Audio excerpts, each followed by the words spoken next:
You can do the seated hamstring, pails and rails either with your foot on the floor or propped up on a bench. The tighter your hamstrings are, the harder it's going to be for you to have your leg elevated. So if you start on the floor and then if you find that you can do more, just prop your leg up on the bench. But it's the exact same protocol that you'll be using for both. We're going to do this single leg at a time. It's best to do that because you can really isolate and concentrate on the position that you're doing. Often if you try and do both legs at the same time, you will either lose position or you just can't quite concentrate on doing everything at the same time. So what the protocol is going to be is hold a static stretch for an amount of time. It'll be in the program.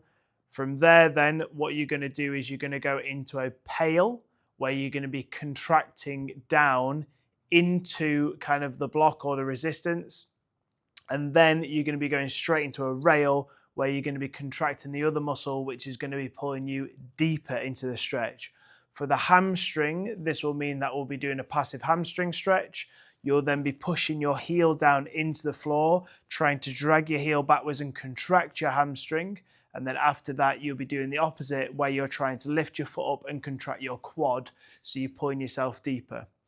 You'll be doing that then for an amount of rounds. It'll be on the program, however many that you're going to do. So from here, here's what it'll look like. If I'm doing it on the floor, I will just prop my leg down. I'll get towards the edge of a bench. I'll sit up nice and tall. I want a slight bend in my knee, and I'm just going to lower my chest down to the point where I feel that I'm getting a stretch in my hamstring. If you're feeling it behind your knee, just bend your knee a little bit more and that will put the stretch onto the hamstring. It may mean that you have to come down further, but that'll shift it onto the hamstring. Eventually, we'll try and get that leg out straight, but for now, it's not that important. We just want to hit the hamstring. So from here, we're either going to be in this seated position where we go for a static stretch for however long is prescribed, or we're propping our leg up and doing the exact same thing. After I've held this static stretch, what we should find if we're in a nice kind of relaxed place is that this hamstring starts to calm down. It doesn't feel as stretchy. What we're going to do then is you'll go into your PAILs, keep the same position, keep everything nice and braced, pull your heel down into the floor or bench and try and drag it backwards.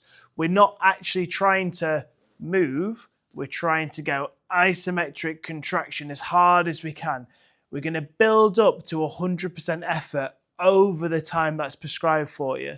So if you think don't go 0 to 100, otherwise you might jolt yourself, just start to build the pressure up until you can't contract it anymore. We'll hold that for however long is prescribed in the PAILs. And then straight afterwards, you're going to try and pull your quad up towards your chest, pull your toes up towards the ceiling. And you may find that that toe starts to lift or the heel starts to lift. No problem whatsoever. Don't lower yourself down. Just keep it contracted as much as you can. And then from there, when you've kind of finished the time of your rails, just relax yourself off and just hold it for another 10 seconds or so.